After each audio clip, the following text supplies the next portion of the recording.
Hello everyone, welcome to our Egyptian online seminar group. First, communicate jobs. Then, if you have any questions, you can ask our speaker during his presentation or after his presentation. I have great pleasure welcoming dear Professor Amir Michael.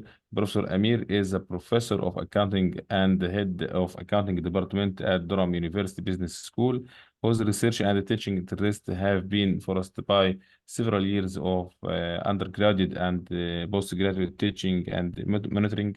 He is a member of Durham University Council and the Finance Committee. Professor Amir is the director of the Durham Rutgers Accounting Analytical Network. His research interest and experience is in the area of auditing and reporting using data analytics and artificial intelligence in improving audit and reporting quality and transparency. He is also interested in accounting education, digital and technology adoption research. Now we will start with dear Professor Amir. Thank you very much, Mohammed, for the nice introduction, and thank you for inviting me for today's session. So welcome, everyone. As Mohammed introduced me, I worked for Durham for some time, so I've got my PhD in Durham a while ago, and since then I work for Durham, so I've been there for some time.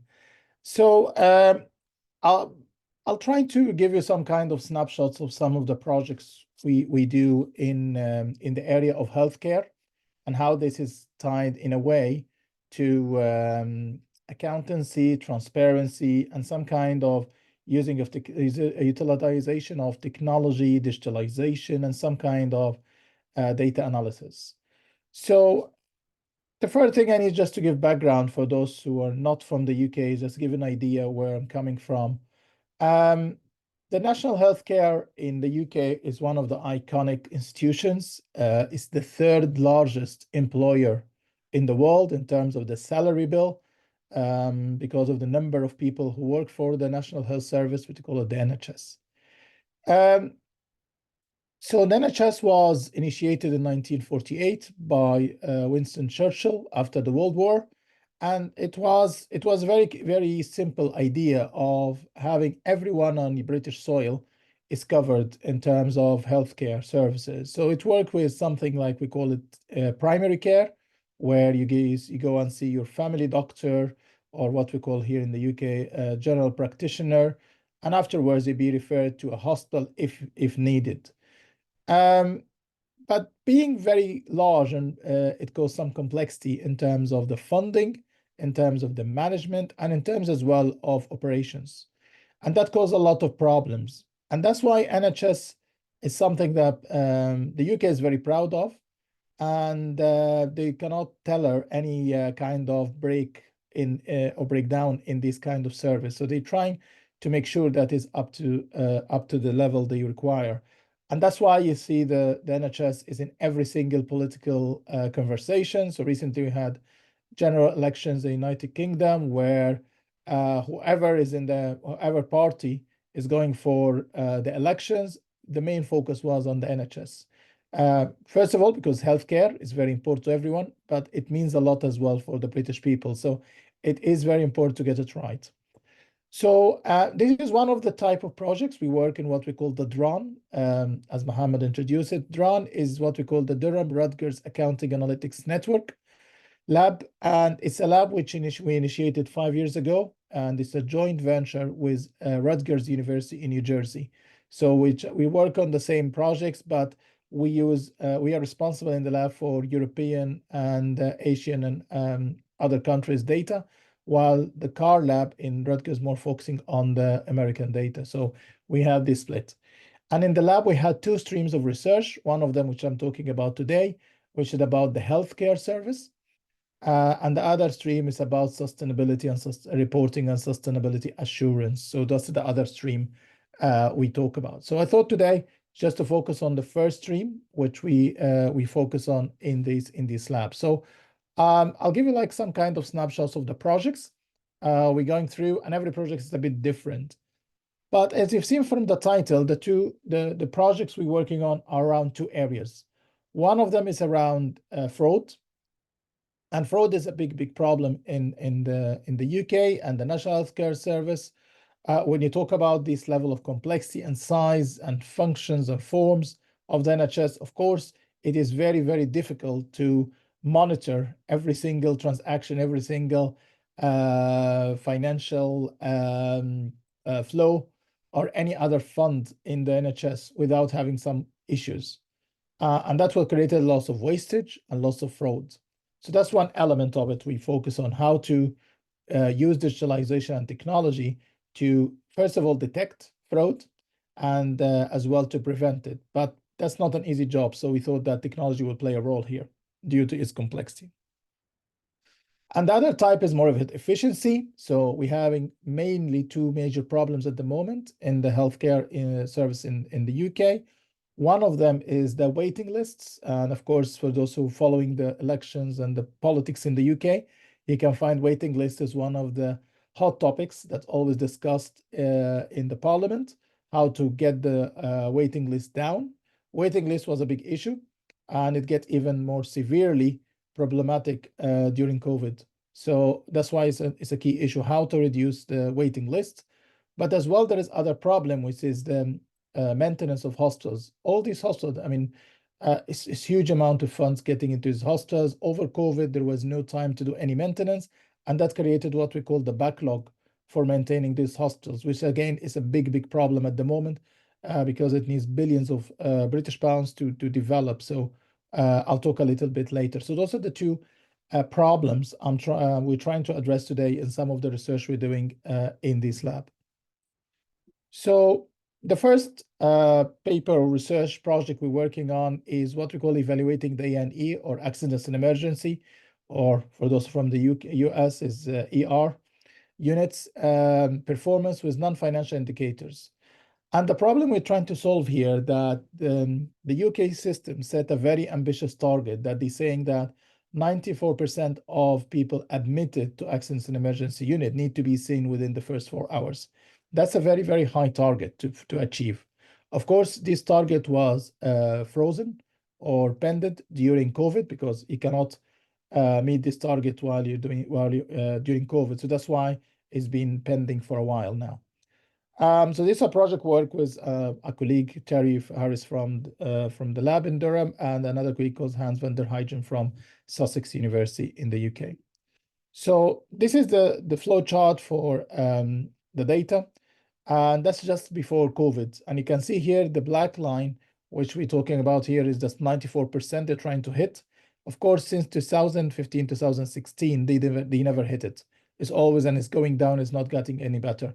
Actually, we got some recent data last week, and it's not getting any better. So we'd like to hit this target line.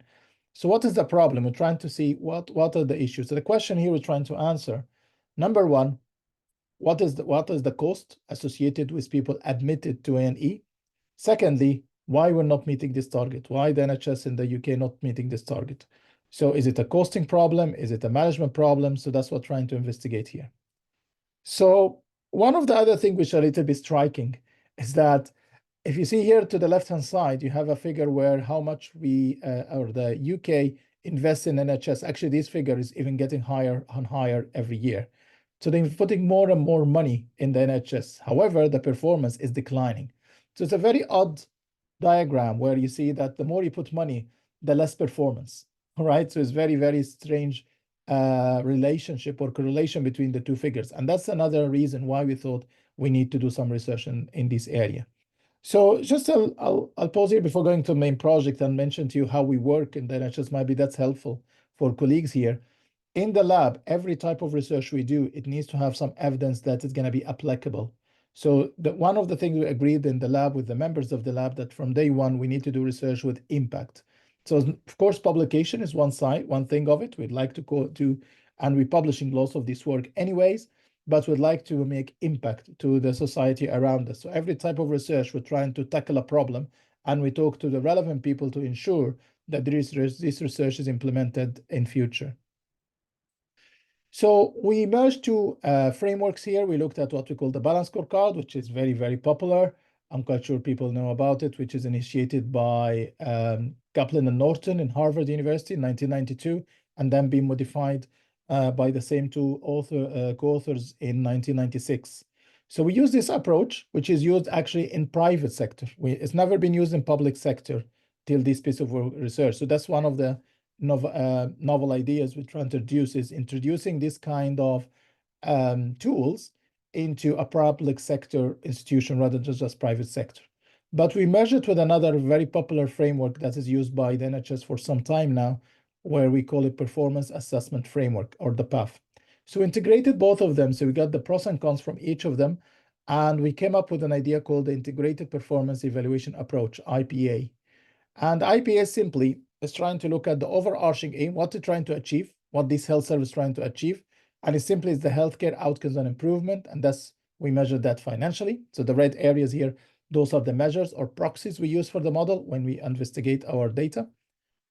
Healthcare services output, which is more about the patient experience, which in this case, customer, and that's how we use it by balance scorecard. And in our case here, the performance is measured by the waiting time, because we talk about A&E waiting time performance. So that's the proxy we use here. Healthcare service output or input is more about the learning and growth, and that's the staff composition, simply who's working in this unit, what type of qualifications, what type of capabilities they've got. Fair access is more about the patient characteristics. So looking at the patients who've been admitted to the A&E units over a number of years. And finally, the efficiency, which is the cost currency. Just the cost currency is a very complex matrix that is used by the NHS, where every patient admitted to the A&E department, they go through a matrix. And this matrix is having two dimensions. One of them is the severity of the case. Are you coming in a trauma or coming in an accident? Or you're coming just walking because you have some issues. So the severity level, and there were 5 severity levels. And then that's against the treatment. So again, about 8 severity treatments. So there is a matrix here, and every matrix of every cell of this matrix is considered to be a cost. And that's what we call the cost currency. So cost currency here is a product of the severity of the case and the treatment requirement. So that's how we get the cost currency. One of the things we do in that, we use big data, which means we don't use any samples. So we look at the whole population. So we looked between 2009 to 2019. So that's the thing. I think you can see here we paused just before COVID because we thought that COVID would be an outlier. So that's going to be unusual circumstances. So trying to avoid the outlier and just stop at 2019. We got like around 20 million A&E patients or attendees. So we looked at all patients. We have all the details for every single attendee or patient admitted to the hospital or the A&E department at this point. Around 158 accident and emergency departments in the UK. Majority of them are in England. So that's give us lots of data to give an idea that the sheet we work around is having 1,698,259 rows. So that's a huge amount of data we need to deal with. And as I mentioned, it's about approximately a cross-sectional data of 148 A&E. So just give you an idea about how big is the data we're dealing with in this case. And this is just an example. We use Python to synchronize because this data is not in one place.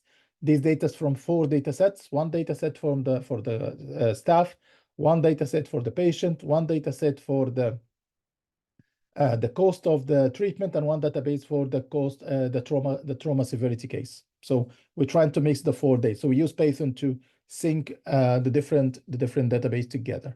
And just examples of the data, the codes we used for Python.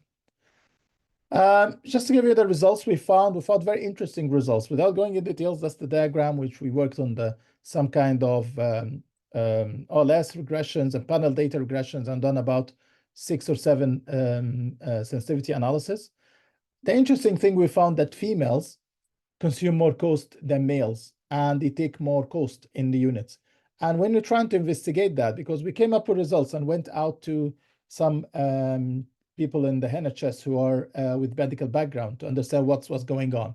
And we found a very interesting thing that some of the females were admitted to the A&E were not supposed to be admitted to A&E. They were supposed to be admitted to maternity, which means that they've been signposted in the wrong place. So of course, they've been logged in the A&E data while not supposed to be there. So it took them more time. So one of the recommendation we put for the NHS is better signposting. So however, the maternity unit to have better signposting. And actually, if any of you go to the UK hospitals, you can tell there is not clear signpostage for maternity. So simple things can make a difference here. Patients between the age of 50 and 59, this category of age, take more time and cost in the A&E unit. And then we're trying to understand what's going on with this age group. We've been told that this age group, where in average, you start to develop some ongoing disease like being diabetic or being experiencing some kind of high blood pressure without having any previous record or any previous experience. So this is the first time. So if someone is going on a diabetic coma or someone doing in a high blood pressure and need to be checked, it takes time because there are no records before. If you are diabetic before that and a high blood pressure, that's fine, because you go to the A&E, they look at your records, you don't take any time. Yeah, we know what you got here. It's a high pressure, so we're gonna treat, we deal with it very quickly. But that's why we said one of the recommendations that this age group need to be checked by the primary care, which is done by the GP or the family doctors beforehand in every now and then, to make sure we're not facing a situation where having people rushing to the hospital in this age group. The other thing was obvious, arrival via helicopter. In the UK system, some hospitals can have what we call a helicopter zone. These are the A&E unit which is having what we call trauma centers. So of course, it's obvious that people coming in helicopter coming in severe cases, so they take more time and more cost. So the trauma centers, so that was obvious result. The other results we found, which were interesting, that hospitals with less number of consultants, I mean here accidents and emergency consultants, are spending more time and spending more cost. And that's interesting because A&E specifically relies heavily on experience and on capabilities. So how you take the right decision at the right time and very quickly, that's a skill, all right? Even your doctor, you know what's happening, but sometimes it takes you some time to get the confidence to take the decision. That's why we started to develop some kind of a case study to the NHS that they need to invest more in getting consultants in A&E. A&E, by the way, is not always the favorable area of medicine that lots of people would like to specialize in because of the pressure they are under. And of course, long number of hours pressure they under, and they work under, and it needs some kind of special skills.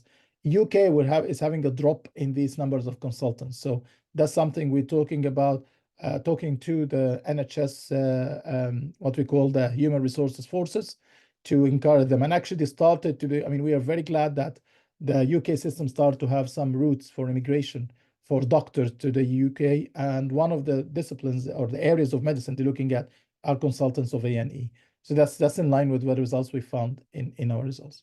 So that's an example how we do some research and coming with regulation. This paper is about to be published soon. So it's in the final review round now. So hopefully it's going to be published again.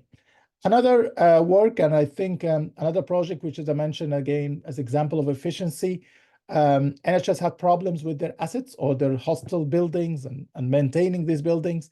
So we're trying to use what we call backlog optimization using algorithmic predictive modeling. It's simply trying to see if you have £1 million, where to start from, which assets you need to maintain first to get you the best outcome, because you have limited resources and you have huge backlog of assets.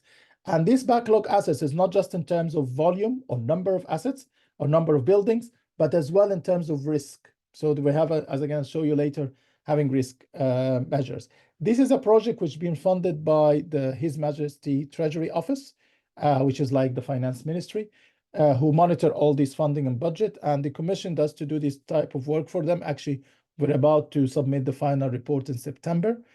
We gave them the interim report, which they're very happy with, and they're going to accommodate that to all hospitals.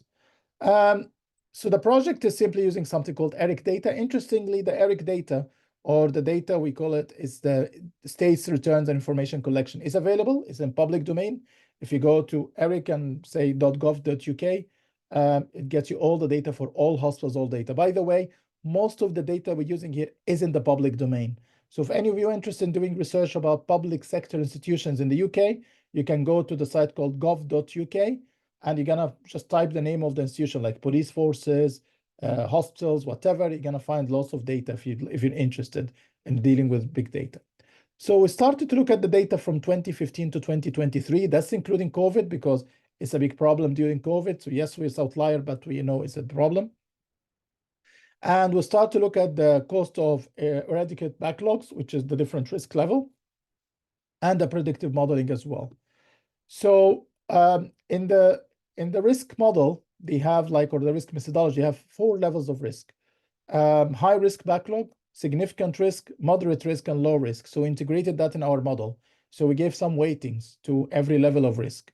And we're trying to visualize the data, but we're trying to differentiate between clinical versus non-clinical space. So we have some clinical spaces, like, for example, the surgery theaters, that's including some of the wards, including some of the clinics.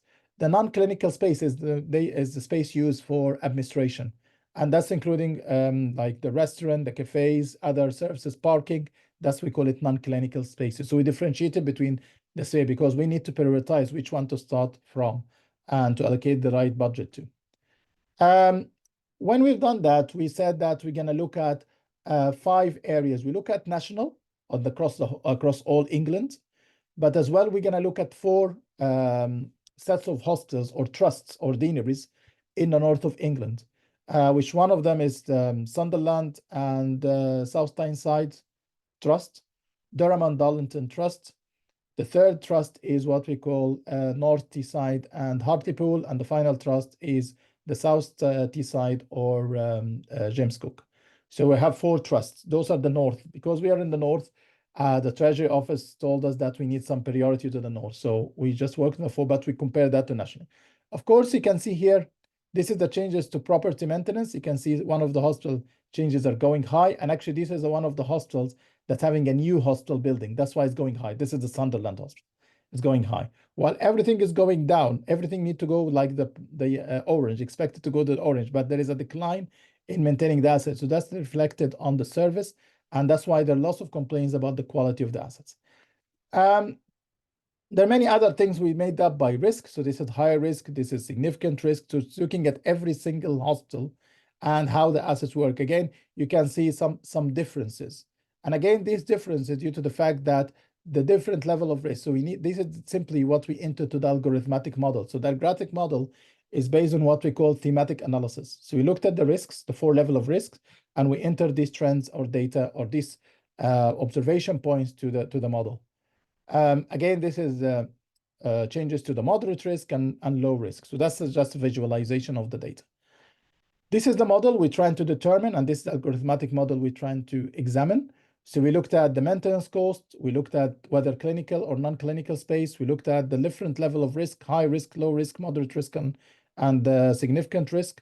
And then we fixed that we use fixed effects for the trust level, we did it for the hospital trust level and the year as well, because we're using large number of years.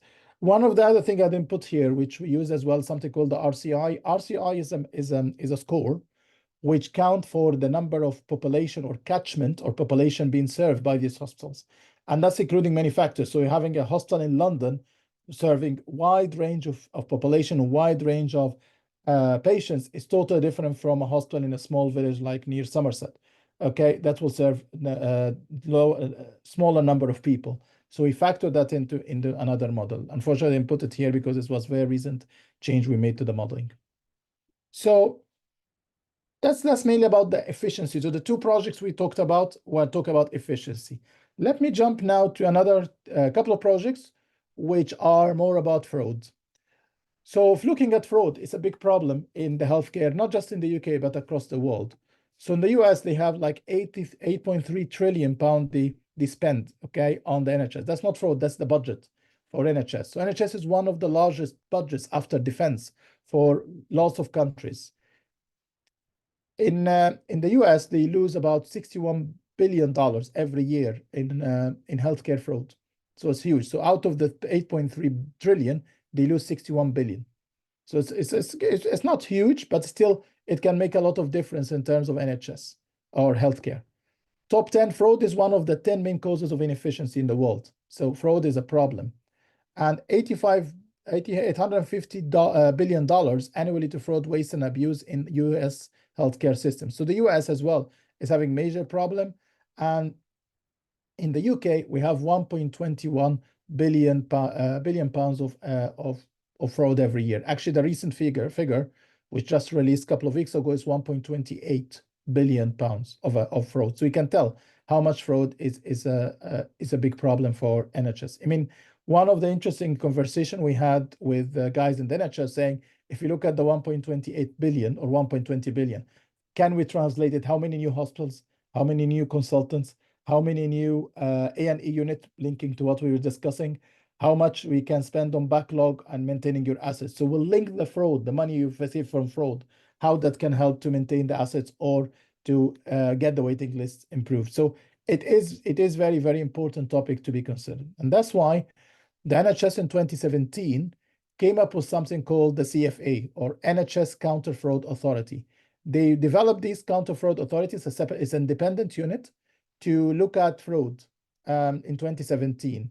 Actually, it was very, very popular to have like hotlines, and whistleblowers can go to this unit and start say, I'm having a problem in my hospital.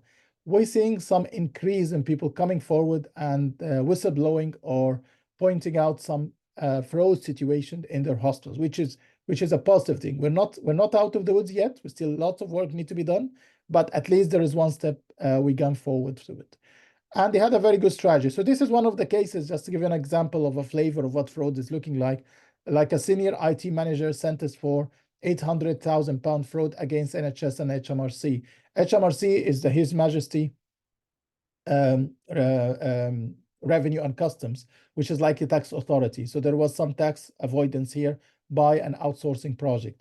So that's a procurement fraud. What I mean by procurement, NHS sometimes outsource some of the services, like buying some of the medical equipment, buying some of the equipment or machines or whatever. So sometimes there is a fraud with the contract between the management of this hospital or trust and the procurement agency or the procurement company. So that's always a problem here. There are many, many cases like that. If you go there, there is something called CFA. If it's a counter fraud authority NHS, you're going to find a list of the most popular cases and how much been lost. Actually, even BBC just got a series called Fraud Squad NHS. This is like a series. You can find it for free on BBC News or BBC website to tell you how severe is the NHS fraud. It's one of the things which is really annoying everyone in the UK. So when we started to look at the project, we said, okay, how are we going to do that? Where are we starting from? So we got lots of data and we start to look at what initiate NHS fraud. What is the main purpose of NHS fraud? And actually the title here got an interesting story. We say the title here is called Quality Assurance and Fraud Likelihood, Unintended Consequences of Benchmarking. And I'll talk later why we call it unintended. All right, because that was a surprise to us. This was not the original title of the project, by the way. We changed it after we made the analysis and tell you how things, and that's might be something we need to learn, how to be flexible when we're doing our research. So you come up with an idea, but you need to be flexible depending on what the results are. So the whole title being changed and the whole focus of this research project was changing. Because when we started this project, we thought, okay, let's look at how they do internal control. Are they controlling their data? Are they controlling their information systems? Are they controlling their spending? Are they controlling their procurement contracts? So it's simple, traditional, classical way of a forensic analysis to check what type of controls they do. And then we'll start to see, okay, how things work. And we came up with a very surprising results, and I'll show you later. So they have what we asked the question, they have something called the Quality Assurance Model, QAM. Quality Assurance Model is an internal control system where they check all the spending. So you're being given a budget by the government, let's say £1 billion, and you need to spend the budget on serving the patients or surgery, salaries, machinery, whatever. So how to do that? It was interesting that the quality assurance system to be checked is the data is there. So every hospital, when they provide their annual report, they need to tell what we call the authority or the NHS authority how they spend the money, how they check the data, how they check the information system, how they authorize the spending. So they need to check all of that. That's what we call the sense check. So we looked at the data quality, what type of data, and what type of benchmarking and what type of activity. Benchmarking is an interesting thing called national benchmarking, which means what? It means that every hospital in the UK, if they are overspending, let's say I've been giving you £1 billion, you spend 1.2 billion for some reason. All right, you got another exception, got some money. In this case, you're overspending. And when you overspend, you need to do what we call a national benchmark it's a voluntary requirement. It's not obligatory. So it's up to you to do it or not. And the principle is that when you talk to the government, they told us, oh yeah, we asked the hospital to do so, just a matter of making sure they have the goodwill and they have the transparency as good citizens. So if you overspend, you say, okay, I've overspent, but the national benchmark is like 50% overspent. I've only overspent 20%, so I'm fine. I didn't overspend up to the national benchmark level, so I'm all right. So just a way to show that I didn't do anything wrong. I'm just spending within the limits, even though I'm overspending, but it's not over and above the benchmark, which is fine. That's in theory what's supposed to be the case.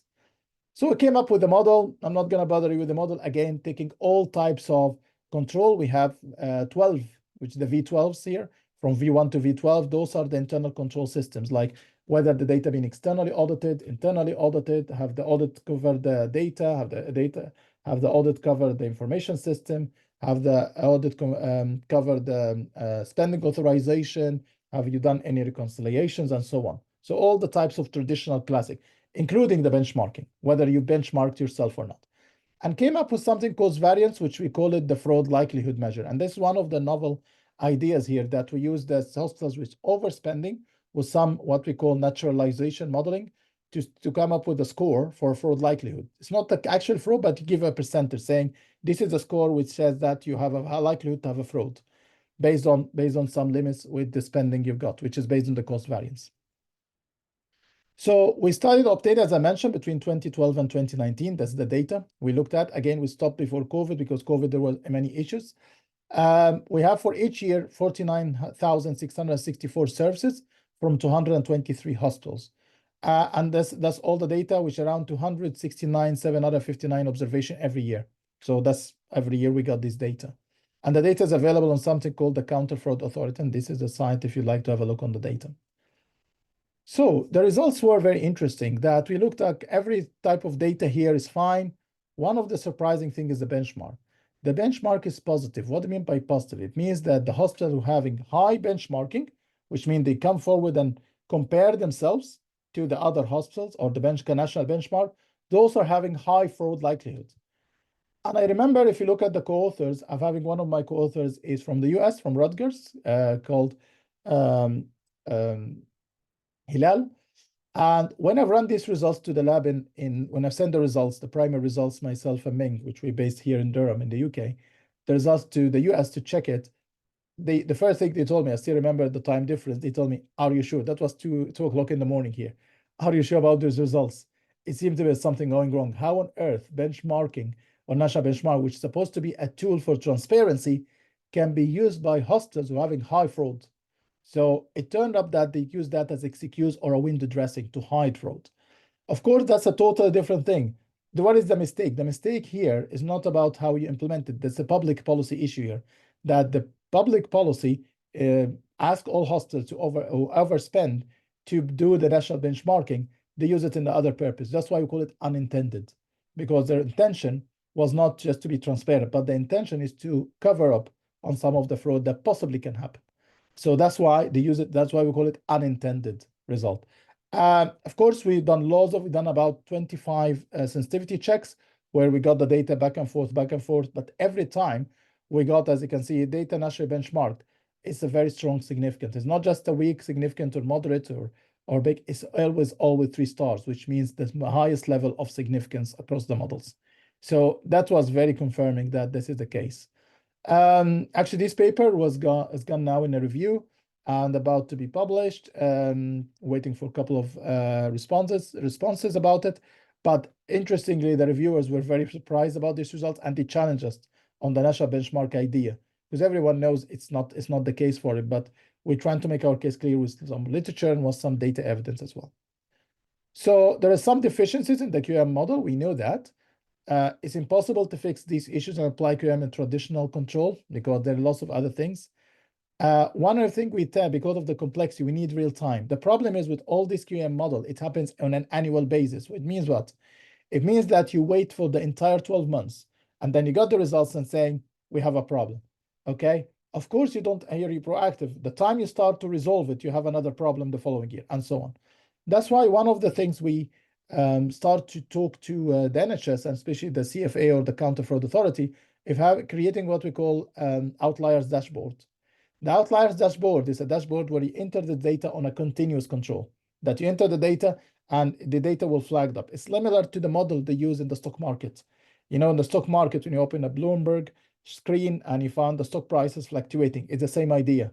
But these fluctuations are not stock prices. These fluctuations are transactions.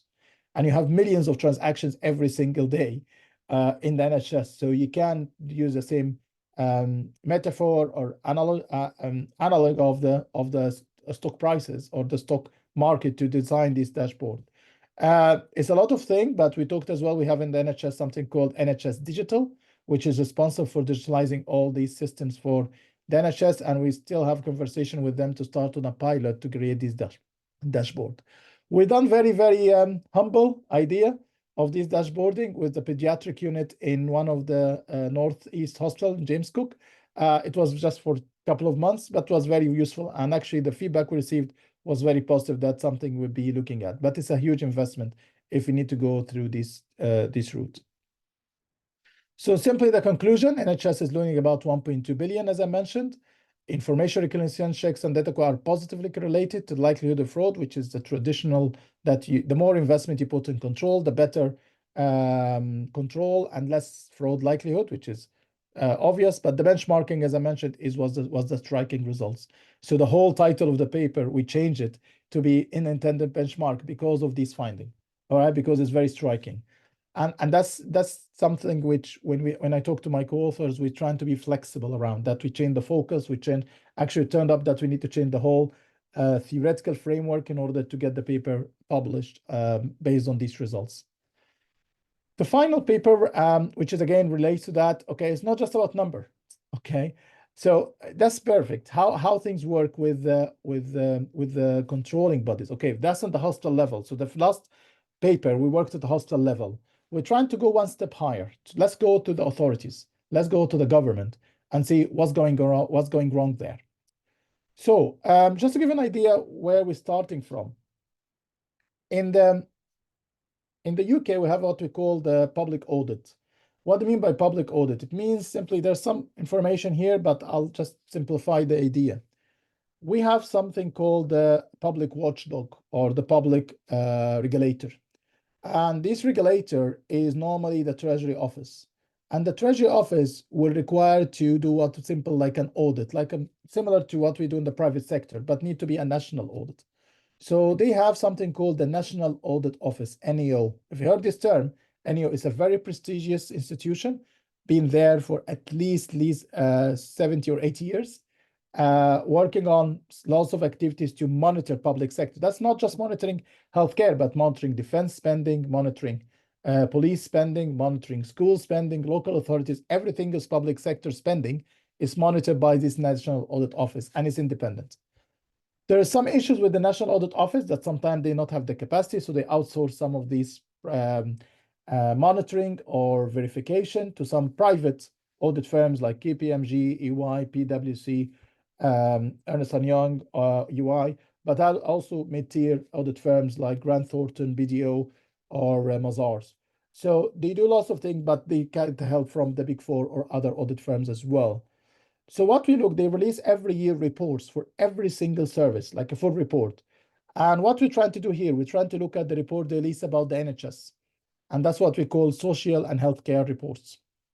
They release every year saying, this is how much they spend, this is how much patient, it's all about data, how much patient they've seen, but they're all about like the text, they put the narrative around it. It's not just the numbers, it's the narrative.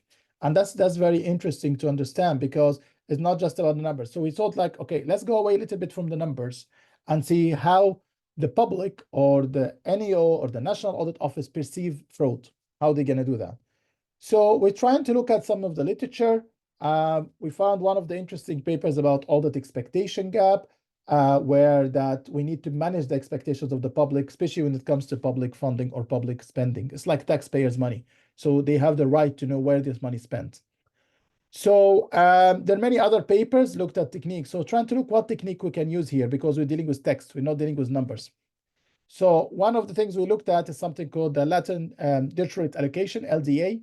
It's an unsupervised machine learning tool. They use it on the 10K filing reports to analyze annual reports. So when you look at annual reports in the States, they like on the 10K report, they'd like to look at some data there. So we try to use the same logic when you look at text based on the LDA. The LDA method is very interesting because it's not just giving you how many times the word appeared, but it gives you any relevant words. What is the distance from this word? So with some kind of something called vector analysis. So the vector is the term, and then the machine will learn, okay, this year we introduce this data for you, or these words, look for these words. And then they start to take the same words next year and see what are the more relevant words in the next year reports, and then take this learning and go to the following year. So it's building its own learning. That's why I call it machine learning. It's unsupervised because we don't direct it, which word, we just give them the starting point, but we don't dictate the outcome. Otherwise, it's going to be supervised machine learning. So we give them unsupervised machine learning, which is unknown outcomes. So we'd like to know how these can be. So that's simple, in simple terms, how the system works. So we're trying to look at words and terms here. So some of the terms that escalated over the research is like fraud, deception, misrepresentation, embezzlement, manipulation, falsification, overbilling, kickbacks, and conflict of interest. So many terms that these terms were not originally in the main model. And then they start to grow over the number of years we start to run the model. So this is something we call it the learning. So that we come up and say, okay, look for fraud. But over the time, the system coming up with new words we never thought about, which being detected that is relevant to the fraud. Without going to the framework, but this is the framework we start with LDA and then rolling LDA. So we applied two things. We applied LDA as the main test and rolling LDA as a sensitivity analysis to check that the LDA model was correct. So we extracted topics, which we started with, and we use something called word-to-vector or word-to-vec. It's a technique where we give it a word that's just mentioned, and then this word is considered to be a vector. And then every year, the vector will be duplicated depending on how many words in a certain distance from the core word we mentioned. So it capture the word embedding and then get the similarity, that's the similar words or relevant words, filter the fraud related and define fraud. And then when you do the rolling, it's look at the correlation between the two models and then the time trends over the number of years. The rolling LDA, just to make sure you get this point right, you cannot use it in 1 year. You need many years to use it. So that's why we use the data over multiple years. So we use 27 years data from the National Audit Office. That's why we can apply rolling LDA. So 27-year data, again, is available in the public domain. If you look at National Audit Office, NAO, if you go there, you're going to find all the data there for 27 years. The data there is about 38 years. However, we're not able to use more than 27 because before that, the PDF files are not word translated. They're all around photocopies. So the system will not read the photocopies. It needs to be like a Word document, convert in the PDF, and then use it. So before 27 years, you cannot run the LDA using the techniques we use. So just give you some idea about the normal distribution, Poisson distribution or directed distribution. This is just a statistical modeling we wrote. I'm just going to skip this one. And then this is the graphical, just to give an idea that this is the vector. So we look at the distance, okay? So the theta or the alpha is the distance of each word. So each word will go. So that's how the system learns.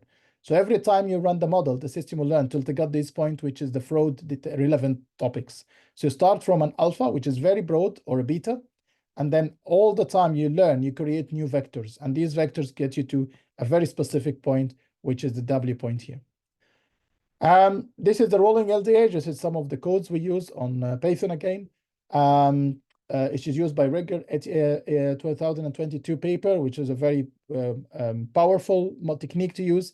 But doing so, the topic structure of the model is preserved, which means it's the fraud. So we kept the fraud, which enables topics to remain coherent interpreted. So we didn't want that system to go far away from fraud, because if they left the system to go far away, you're gonna capture lots of words you might not be relevant. So trying to keep it condensed around the words or the relevant words of fraud.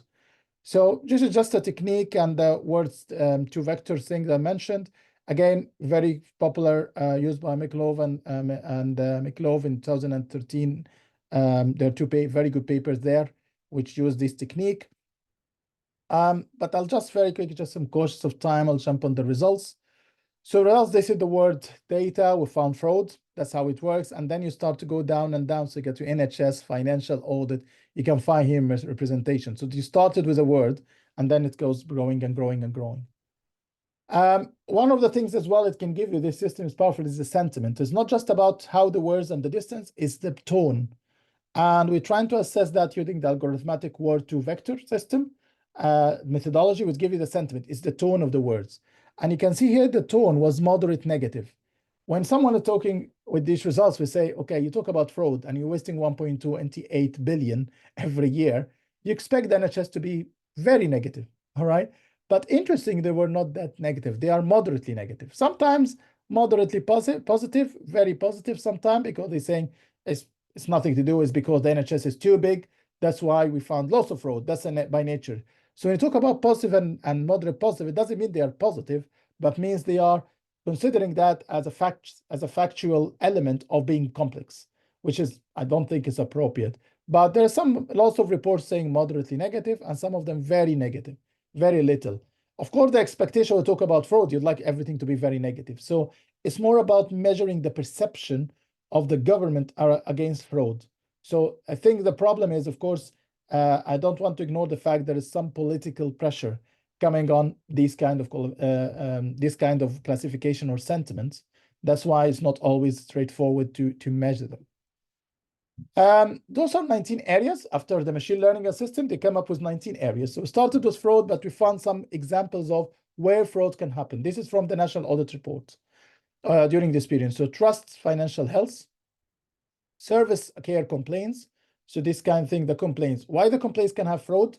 Because it's involving claims and insurance companies. So for example, if you had a problem with your surgery or your service, you include the insurance companies, and then the NHS can try to hide some information from the insurance company to moderate the claim. So there is some kind of fraud can be detected there. So those are areas that can create fraud.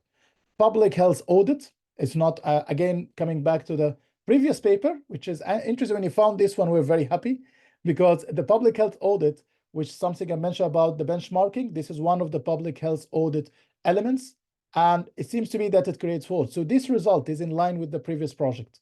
So we're very happy when you found this result. So things now making sense. Average data analysis. When they do data analysis, use averaging, and the average sometimes bias. Financial assets accounts having major problems. Million cost contract, the large contract, we call it the million cost contract, having problem. And I mentioned, if you remember the CFA fraud case, which is the 800,000 fine, was around a million cost contract, was having some kind of corruption. Hospital infection control, again, how much they spend on infection. Normally, these services are procured or outsourced for other firms outside the NHS. Claims again, so claims coming very strong. COVID PPE contracts, when they started in 2019, they started to commission. And of course, if you go to PPE, was a big problem, was a big fraud case. The PPE is in the BBC, you can find it on, or even in The Guardian. There is a lot of cases about fraud in the PPE during COVID. Older patient service, again, patient service that you cannot ask them about question because they're too old, so sometimes they have a problem with the record. Drug issues, prescriptions, health department, executives, staffing. So those are 19 areas. So what we're trying to do, we classified these costing, and we're trying to look at where the fraud, and we've done this heat map. We call it a heat map here. The red areas, those are items that occur more than expected, like red areas across the 19 cross, like a correlation between 19 items. The topics with less than expected are blue. So for example, some expected items like 17, for example, take the minus 2.4 here, is 17 and 9. If you go back, sorry, 17 and 9 here, which is 17 is the response gaps survey, and 19 the local social services. So here there is less requirement, while we think there is some kind of fraud here, but they don't mention very neutrally or very frequently in the reports. Again, this is something about the word and the frequencies and the thematic analysis we used in the algorithmic model. So simply the findings is that high risk of fraud healthcare, public health audits health department executive, and that's feeding to what we mentioned about benchmarking, using benchmarking unintentionally in a way that they cover fraud rather than being transparent. Financial assets accounts have a big problem, the claims and the million cost contracts. And we're trying to put a recommendation report to the NHS, and the report was including enhancing executive management. They need to give them power with tools and techniques. Enhancing here doesn't mean just give them power, but give them techniques, give them tools, One of them is full training program, which I'll talk later at the end of this presentation about. Improvement of the claims schemes. So we need to make sure we talk to the insurance companies. Claims simply when something goes wrong with the patient, the insurance company come and start to negotiate with the hospital or the trust. Enhanced monitoring of large contracts. We need to monitor them better and ensure strict adherence to financial account procedures. There is many violations to the procedures that's supposed to be followed. So some of the procedures were not followed properly, especially during COVID. Finally, something else we do in the lab is training or executive training. So we come up with a program which we're starting to introduce in the new year, where we're going to train these guys from the healthcare. But actually, this program is having lots of people from the audit firms, from healthcare. So one of the things which came up these discussions after we presented this project to them is that, okay, how we can train people to use these technologies. You're using now analytics and stuff. Is every time we need this analysis, we're going to go back to you or to your lab. We told them, no, we can train you how to do these things on your own. So, but on a larger scale. We do it just for research purpose, but you can do it later. So I have a program here which call it the MAS. We call it just for a simple abbreviation, Accounting, Analytics, and Sustainability, where trainees or public, or this is an entire online program, so anyone can take it, by the way. So you don't need to be coming to any country, you can take it online. You take like four courses, in every 4 courses, they give you a certificate. So the first 4 courses will give you something called the CAS, or Certificate in Accounting, Analytics, and Sustainability. It takes 15 months. It's all online. It teach you something about analytics and data analysis and visualization. You've seen some of the visualization we've done in the research here. Something about sustainability and ethics, because that's the other route we're focusing on. This is more about the United Nations SDGs, 17 SDGs. We train you how to do machine learning and AI. We train you how to do sustainability integrated reporting as well. That's another area we are very interested in. We have some expertise in the business school to do it. And then if you finish this 4, you take a certificate, then you can move to a further stage where you got what we call the diploma or the DAS, where we teach you how to do natural language processing, which is something we use in our research here, like the NLP or LLM or large language models. Sustainability and assurance analytics, how to provide assurance using analytics. This is normally how to use satellites and UK air measures or other air quality measures in different countries and methods. And then you can do a project at the end. And finally, we'll be having a conference where we get all these colleagues who work on these projects together every year. This year is happening in Durham in September, 19th and 20th of September. As we call it, the 62nd World Continuous Audit Reporting Symposium, WCRS. It's a very prestigious conference every year it happens. And it's owned by Rutgers University. And we own our British Accounting and Finance Association. This is something owned by the DRAAN lab. And the topic this year is about accounting information system, artificial intelligence, big data analysis challenges and opportunities. And this is happening on Thursday, 19th and 20th of September. If you're not able to join the conference, we have a channel on LinkedIn called the BAFA, the British Accounting and Finance Association, Accounting Information System and Emerging Technology Special Interest Group. We have a LinkedIn channel there. And during the conference, we will be streaming these conference sessions online. They're for free. It's just going to be available there on the channel. So if you'd like to watch them, you're more than welcome. So that's for me today. I'm hoping I'm sticking to the time. Yeah, so I'm sure if you got any questions, they're more than welcomed.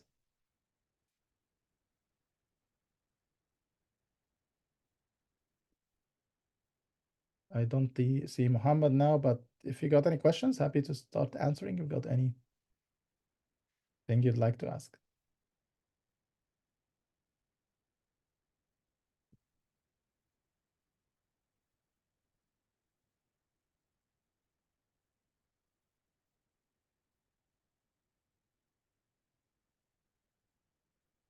Questions? As I mentioned, this is one stream of research we do in the lab, which is about healthcare.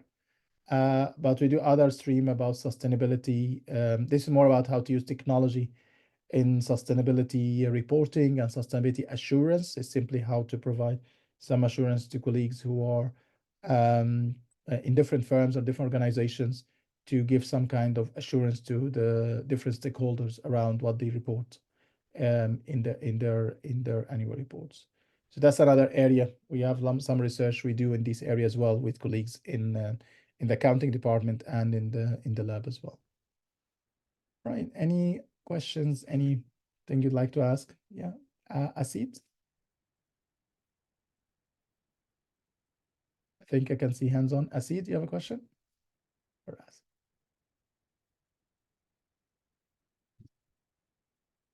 I think you're muted. There is a hands up from Asid or Asad. Maybe not. I'll be wrong.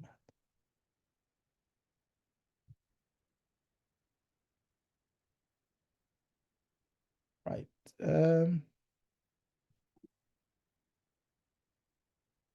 I think I'm just gonna go to the chat box. There's a question about how could these findings apply to state-private partner situation where hospitals building up privately? That's a good question, Octavian. I mean, it can work for private sector. The reason for that, because if you look at, there is some kind of a metaphor here. It can apply for private hospitals because when you look at the objective is normally to service patients, to look at any, they are the same logics in private sector, so it doesn't matter. The only difference is that rather than having the objective of the firm or the hospital is to meet certain targets, to meet the public funding requirements. In this case, you might be a profit-based or profit targeting, which is fine. Again, it's another objective. So there'll be different financial or executive objective than this one, but the structure will be always the same. So it absolutely can apply for private sector. The XBRL being user reporting persons, hospital trust. Thank you, Dennis. This is very, very interesting question. XBRL, it's a good news that the US is using now XBRL very extensively from October last year in 2023. So that's going to be available by all US. UK were a bit behind on the XBRL for public sectors. Lots of private sectors start to use XBRL.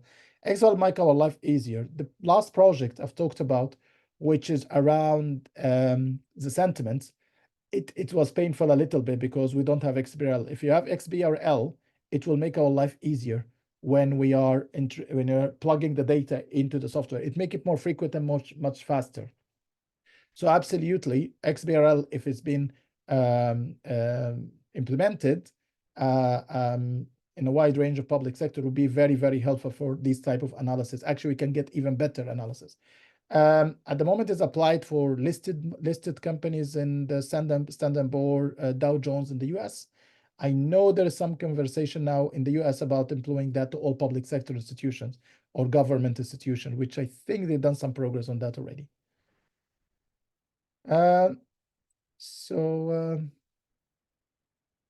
Yeah, I can unmute. I think I don't know. I don't have the option. I don't think I'm having the option. Sorry, I see to unmute.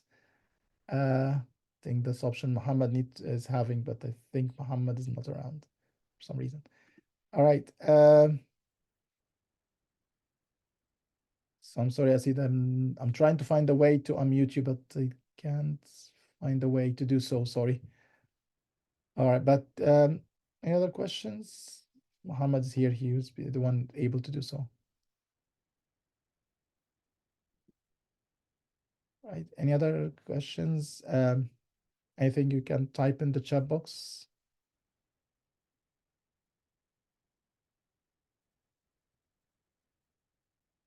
Again, all these ideas are just Madhura, and I think I can see some of colleagues here on the screen. But all what we're trying to do is normally is using some big data. We're trying to avoid the idea of using sampling because sampling is having its own issues and own challenges. So trying to use big data in general. But the other thing, one of the things which I'm quite sure lots of contexts have the same problem. When the first time I discussed that, went to the US to present the first finding of the first project I presented today, they were really impressed by the amount of data we generate in the UK. And I'm quite sure lots of other countries, European, non-European countries as well, they generate a lot of data. The problem is we don't use it a lot to do this analysis. I think that's the highlight, that we have lots and lots of data generated by everything now with the technology, with sensors, with the XBRLs.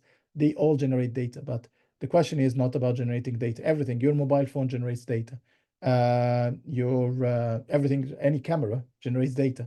The question is what we do with this data. That's the question. I think over the next few years, we need to educate researchers to know how to use this data, because they can come up with fantastic findings for the research. And I think that will take the research into a different level of engagement. I don't want to be threatening, but I think one of the things as well is I think lots of the journals now they're thinking about, oh yeah, we need more data, we need more evidence. Still, we have the qualitative research is having its own novelty and its own beauty, but people will start even with the qualitative. You still, as I've mentioned here, example, you can use text, all right? So it's quantitative is not always about numbers.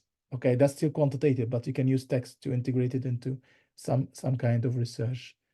Of course, I'm happy to share the slides, so I'll be talking to Muhammad, but I think the presentation will be recorded, so I'm sure Muhammad will be able to share it among colleagues and other colleagues in his channel afterwards. But absolutely.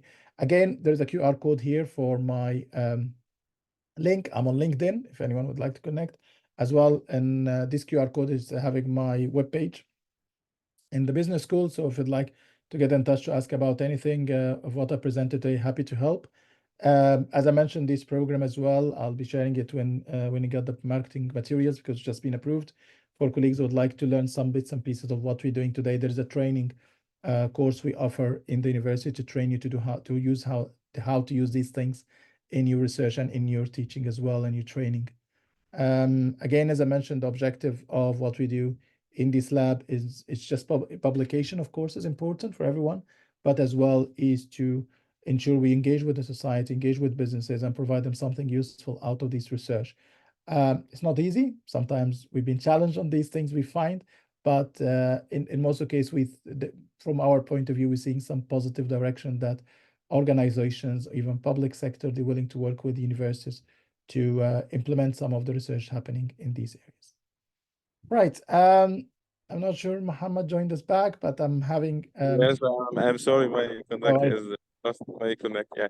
No worries. Thank you very much, dear Professor Amir, for your contribution and your effort. It's really an excellent presentation. Thank you very much. And thank you everyone joining us today. If anyone have any questions, he or she can open her mic and ask your question. I think Asid was willing to open. Yes. Hello, Professor Amir. Hi, Asid. Thank you for your presentation about the impact of the new technology in the research area of healthy. My first question about what is the implication, political and economic, about our research in the world, and especially in the UK. My second question, what is the role of generative intelligence, artificial, in your work? And thank you so much. Thank you. Thank you. Very important question, Asid.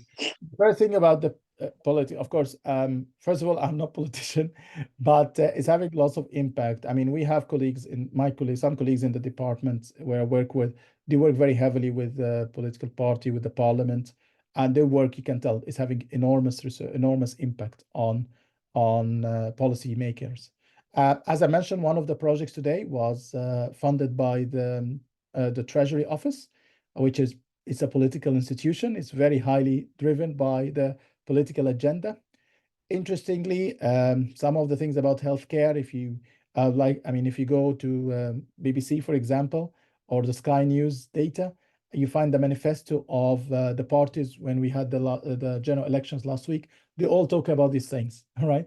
They're talking about waiting lists. They're talking about fraud in the NHS. They talk about efficiencies. They talk about all these things.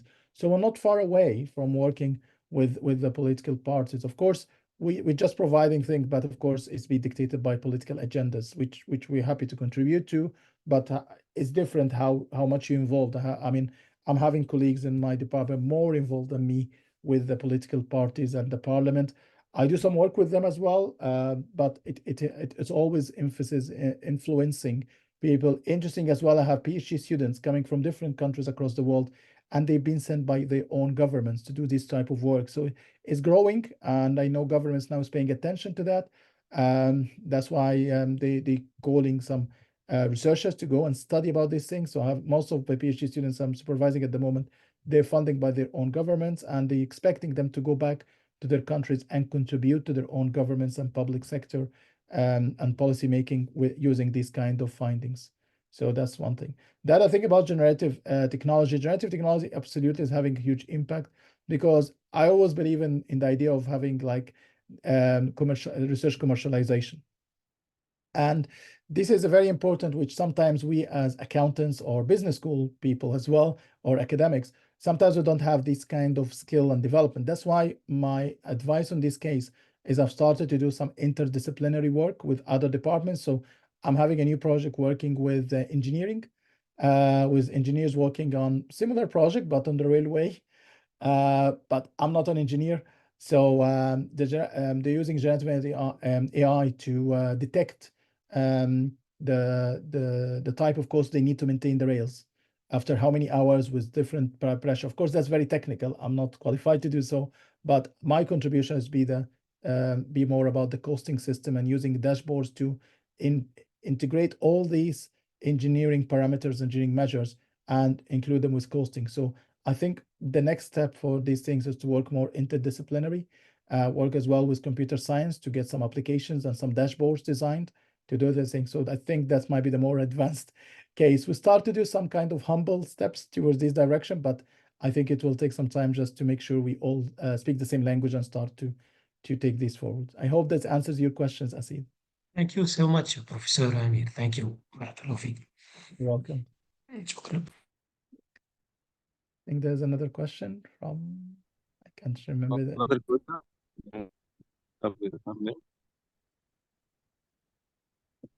I raise my hand. If there is time, I would like to talk, please. Yeah. Sure. All right. Because I was trying before, and it says the host is not allowing you to unmute. So I tried like for 15 minutes, and it wasn't working. Sorry. Right. Thank you. Hi, everyone. I was interested in the beginning. Well, I'm interested in the whole thing, but definitely feel like what drew my attention is what you covered in the first part of the presentation regarding the performance measurement models, and you mentioned the NHS. Now, I specifically would like to talk about your experience of what you've come across, if you like, with regard to the balanced scorecard in the NHS. Because for a fact, the balanced scorecard has been in implementation, was implemented since 2001. So it's been around in the NHS for at least 23 years now.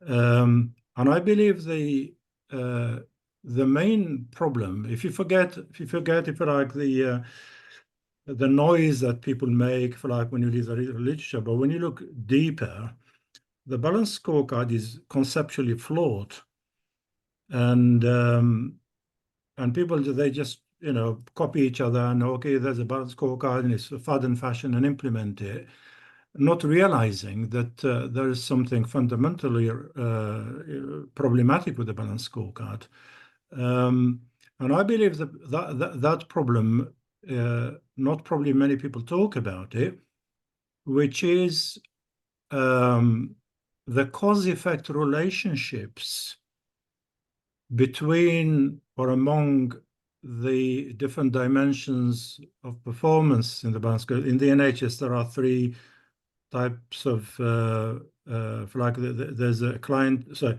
there's a patient focus, a clinical focus, and then you have the facilities focus, or the capacity and capability focus. And within each, you have a lot of indicators.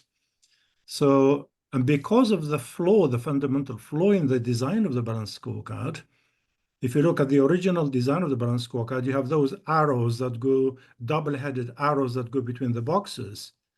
And Kaplan or anybody else can never explain the meaning of the double-headed arrows, okay, the chicken or the egg situation, if you like, whereas the cause-effect relationship is not clear. Some people have tried to deal with that using structural equation modeling. So I don't know, I would like to hear from you, if you like, in that sense. And if I can just add one little thing, I myself happened to be back in 1999 in the same room as Kaplan in Belgium. And I heard him with these ears, and I guarantee you I didn't have any wax in the ears. I could hear clearly. And he made the admission. He said the balance scorecard wasn't his. He came across it in a company, and I know which company that was. And he just said, "Oh, this is nice," and he borrowed it and or nicked it, whatever. And then they published the article in 1992. But you know, all those years since, people have been applying the balance scorecard. And if you look at the NHS, as far as I can tell, they have applied that same model with those 4, boxes. Yeah. Yeah. So I'm sorry for my talking too much, but I just wanted to give all the information I could put together to benefit from your experience, because I know you went and said you developed some sort of integrative model. And I just want to see whether you have thought about these flaws in the balance scorecard and how possibly you could probably, alleviate them in a way. But, thank you.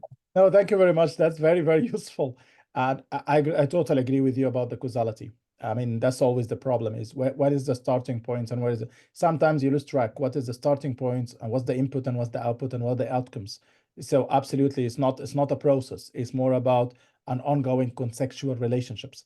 And that's why exactly we arranged. I'm sorry I didn't put the full paper, but we criticize the model because we think it's not sufficient. That's why we didn't just use it. We're trying to use some bits and pieces as a concept, but we start to criticize it in the paper, and we say it's not going to work exactly for the reason. One of them is the causality.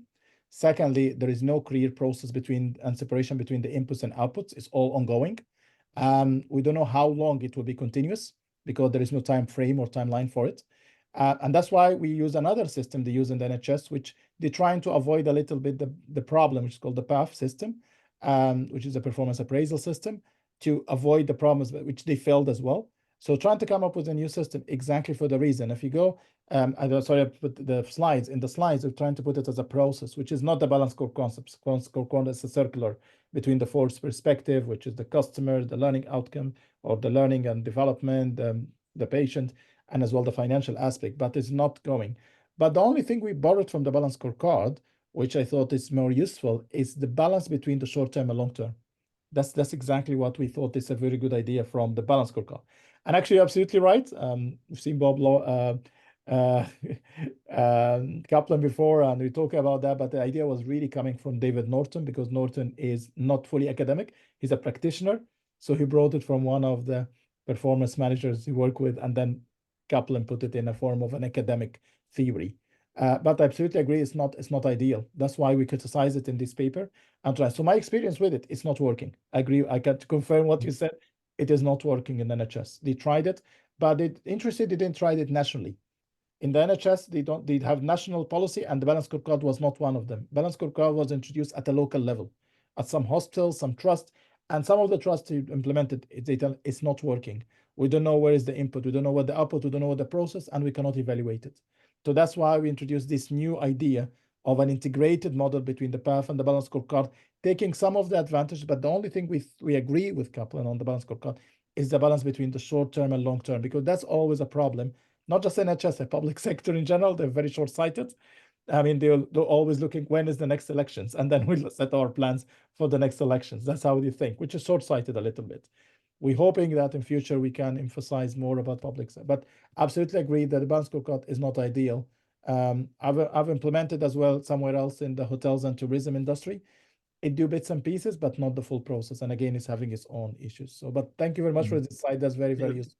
And I also, if I may, I also believe that the NHS has been obviously a big political football, and it is still unable to recover.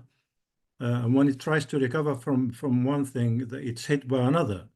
They tried to introduce the internal market in 1992, which was, if you like, a way of trying to privatize the NHS, and that didn't work. The internal market, basically try to transplant short-term financial measures into the what is definitely a public sector, the biggest public sector organization in the UK, and that failed. And then fast forward, the NHS was hit by the spending review following the so-called credit crunch, and fast forward, the NHS, like every other aspect of life, is hit with the crisis of living. So why is that very important? Because when people could afford private health care, if I could, I wouldn't wait for the NHS and waste my time. But now people have less and less income to be able to afford healthcare. So the crisis of living is in my view, having a direct impact on the lack of balance between demand and supply of.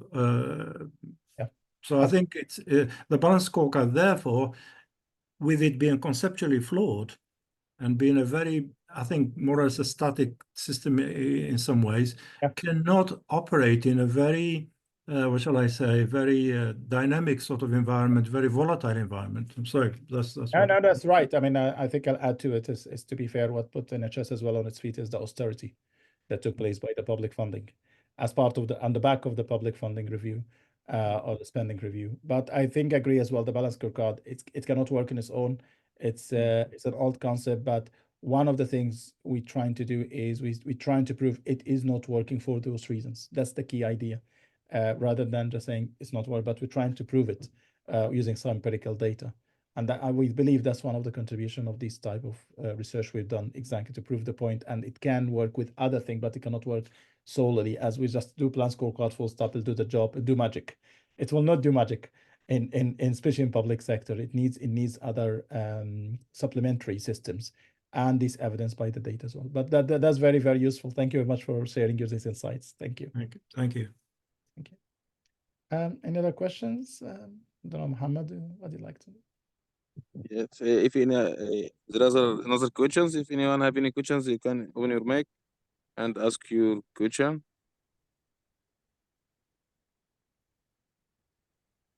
Thank you very much, dear Professor Amir, for your contribution and your effort. Thank you very much, and thank you everyone joining us today. And thank you very much, dear Professor Amir, for taking the time to present it to us today. It's been appreciated. Thank you very much, dear Professor Amir. Thank you very much, everyone, and thank you for the insightful discussion. Thank you. Thank you. Bye-bye. Cheers. Bye.